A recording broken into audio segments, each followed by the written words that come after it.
Like my height, a little taller. Probably about right. This is probably about as good as we need, Good. about as high as we need to get it. Close enough to him as- right there that As long as we can, it's not going to slide out anymore, is it? We'll just point it up a little bit more. 1 2 1 2, check check check. 1 2, hello everybody. All right, we good? Just kind of, if we can, just kind of get him to center behind the, just a little bit more. If he's my height, that's not going to block the space. If he's a little bit short, because we'd have to tilt it down for you. yeah. We'll get him over here and make sure that it's in a good spot. If we need to move it, we can.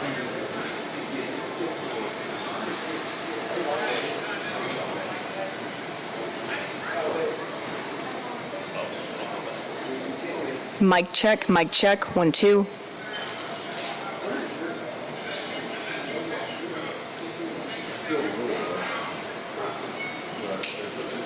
Mic check, 1 2. Mic check, 1 2. Check check check, mic check 1 2. Mic check 1 2 1 2. Mic check 1 2. It is low a little. Yeah, it is a little low, but I mean it's registering at a usable. Yeah. Mic check 1 2. Mic check 1 2 1 2. Mic check 1 2.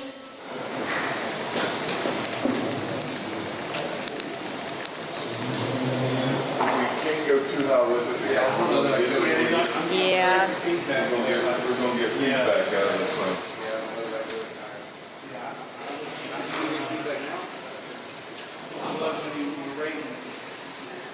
Check check check. 1 2. Check check.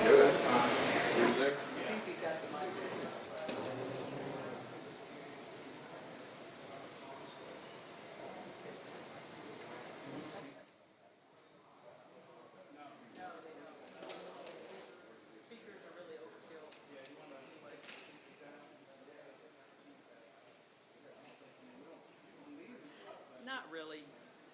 Not really.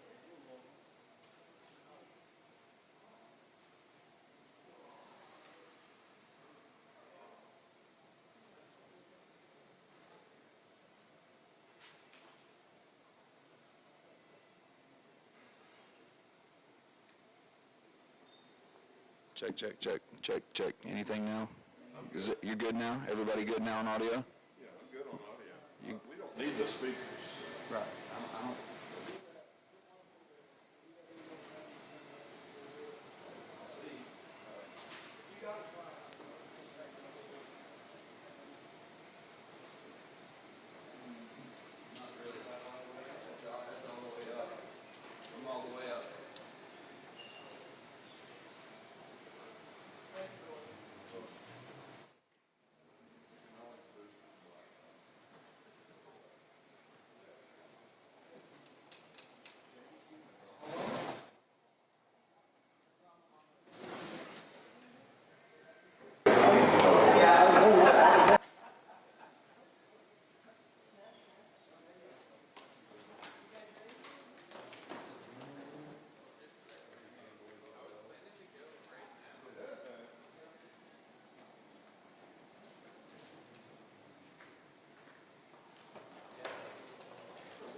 Good afternoon. My name's Ron Matthew. I'm President and CEO of the Birmingham Airport Authority. Thank you for coming today. We'd like to talk a little bit about our parking enhancement and parking improvement program. The reality of the airport is that Birmingham is on the rise. And as Birmingham is on the rise, there's more people coming to Birmingham, more people are flying out of the airport. We have more passengers, We have completely recovered from COVID faster than we've anticipated in terms of our flight activity. We have a new airline, and we have additional destinations. We also anticipate that by the end of the year, we may be adding an additional destination, and maybe by first quarter of next year, we'll be in a position to also start talking about a new airline. We are working that really hard for the benefit of our community and our travelers. As we become more successful and we have more passengers come through the terminal, we begin to identify cracks in the foundations and areas where we need to improve. And one of those areas is in parking. The parking system that we have is a bit old and it's a bit antiquated. We have a number of passengers that are driving through, and we become congested more often than not. And so we have come forward with the board and identified a series of things to improve parking at the airport. One of those things is a parking guidance system where you'll be guided to the open parking spaces so you won't have to circulate through the garage anymore. Another one is the parking revenue control system will be improved, and we're looking to give people the ability to be able to enter and exit without having to pull a ticket with a type of AVI on their vehicle. If you go out there now, you'll see some of the exit lanes will say credit card and AVI. We've been testing the system.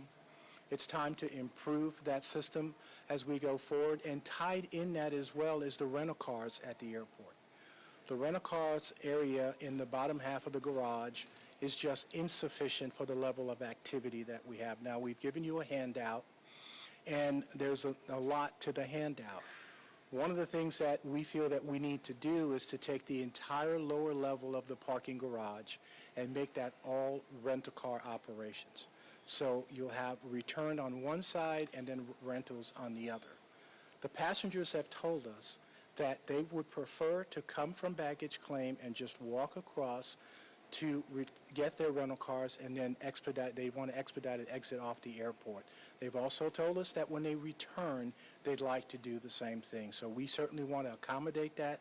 That operation is currently constrained. In order to do that, we have to move about 269 spaces that are currently in the bottom half of the garage that are for oversized and move those to the remote parking area. That will further constrain remote parking, and it will restrict the number of spaces that we have. As you've probably seen, on certain days and more seasonally, now it's happening more often, we get to a point where we're almost out of parking spaces, and we really need to accommodate that.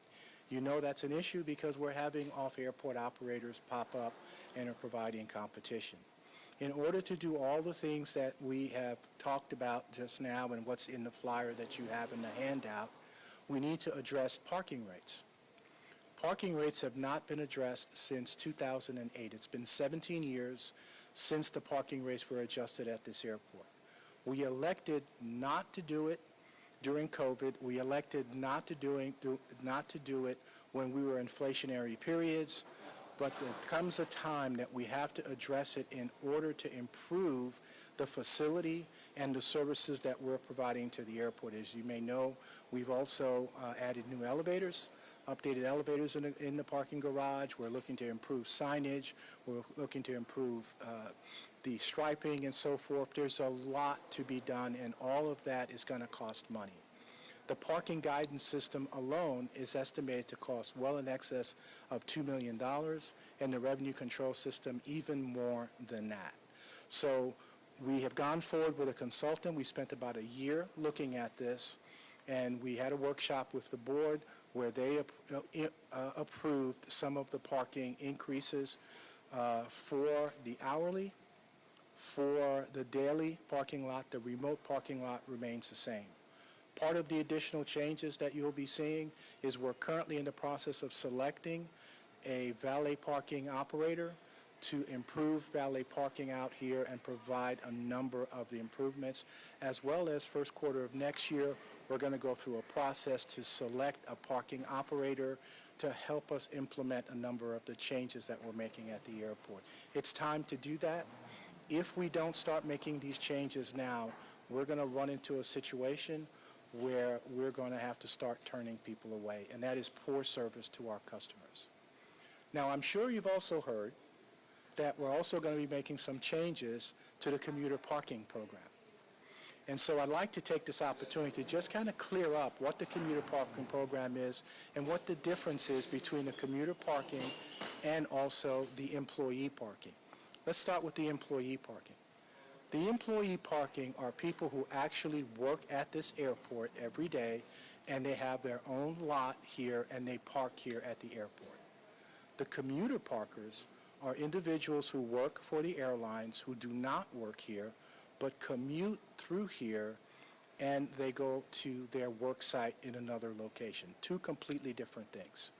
So while there aren't any significant changes planned in terms of the employee parking lot at this point, other than improving the facilities out there, improving the access to circulation, we have decided to do away and to terminate the commuter parking program. Again, those parkers are not employees who work at this airport. On their behalf, we have gone to the airlines and asked the airlines, would they be willing to pick up this cost for the commuter parkers? The airlines have told us no, that they're not willing to do that. And so in order for there to be fairness amongst our parkers, we find it necessary now to eliminate the commuter parking because we're giving a benefit to a commuter who's really no different than another person who is commuting to work. So we understand that there's some disinformation about that. I thank you for the opportunity to come before you and talk about that. And I'd be happy to answer any questions that you may have regarding the parking improvement program, the commuter parking, or the employee parking as well. How much are y'all looking at? I don't remember if you said, but how much are y'all looking at raising the parking rates for the daily? Okay, so the daily will go from $12 a day to $17 a day. The hourly will go from $24 a day to $26 a day. The remote parkers will remain at $10 a day because we have to compete with our off-airport operators. The only additional change is that the increments will go from $1 an hour to $2 an hour. So you'll get to the max sooner than you would have before. And by the way, these numbers are lower than what our consultant recommended. We recommended a lower rate increase to the board because we feel that we have to start delivering things to our passengers and they have to start seeing them before we go forward. How do those prices line up with other airports in the region? I think we're very much in line with them, and I think that's included in the package that we've provided. And then also in the package we provided, you will see that we're showing how we plan to continue to grow based on the FAA's terminal area forecast. Yes, ma'am.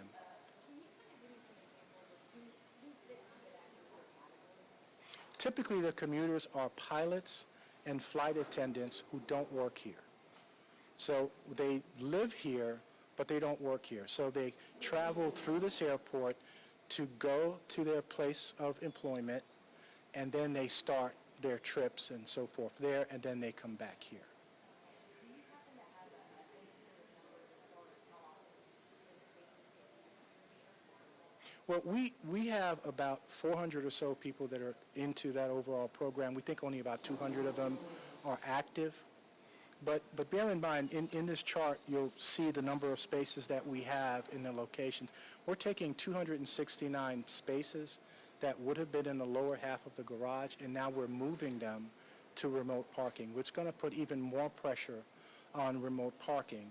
And so what we're saying is that when you have two people that are parked next to each other, one is commuting to work in New York and the other is commuting to work for an airline, the person who's going to work for the airline simply because they work for an airline, and sometimes that airline doesn't even operate out of here, shouldn't have a 90% discount over the other person. It's a fairness argument as we go forward. And again, we've gone to the airlines and we asked them if they want to, on behalf of these employees, these airline employees, and asked them if they wanted to continue this program because they paid for it in the past when we were under a residual system, and the airline said no. So we understand that some of the people who park there and have this super discounted rate, that they may feel frustrated, and that change can be difficult at times.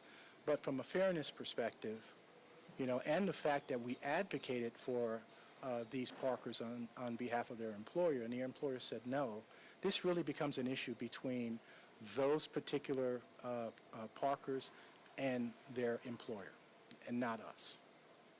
With y'all taking away the commuter line, so to speak, what's going to be going there? Well, we're not taking the lot away. What we're saying is that given the fact that it's going to be even more restrictive than it's been in the past, that we can no longer provide that discount. They're free to park there. We're not saying that they can't park there. We're not kicking anybody out. It's just that program that we've had for many, many years, primarily at a time when primarily the airlines paid for it, the airlines are no longer paying for it. So in order to continue that program, it would mean that we would ask the other parkers who are here to subsidize those employees simply because they work for the airlines and they don't work here. And as I said, in some cases, we have parkers whose airline doesn't even operate out of this airport. So, I know that people, and sometimes those individuals tend to refer themselves as employees, and while they are employees, they're not employees who work here at the airport. And I may add that with the improvements that we're going to be doing at the employee lot, we are looking to implement an increase there, but that's the company will pay. So it'll be $10 a month. That's what we're estimating at this time.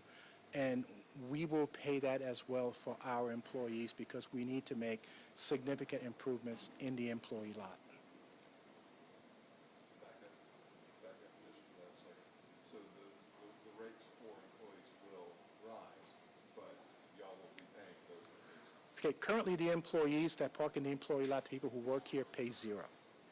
Okay, but in order to make the improvements that we need to make in the lot, the pavement improvements, the technology improvements, the lighting, circulation, everything that we need to do, again, it requires funds to do so. So we're looking to implement a $10 a month per employee for the employer to pay, not the employee. It is our goal that the employees continue not to pay for parking, the ones who work here not to pay for parking, and we will be paying for our employees as well. Anything else? Nope. Thank you very much. I appreciate you coming out. Can you say and spell your name so you get it? Sure. First name is Ronald, R-O-N-A-L-D. Last name is Matthew, M-A-T-H-I-E-U. And your title. I'm President and CEO of the Birmingham Airport Authority. Okay. Thank you.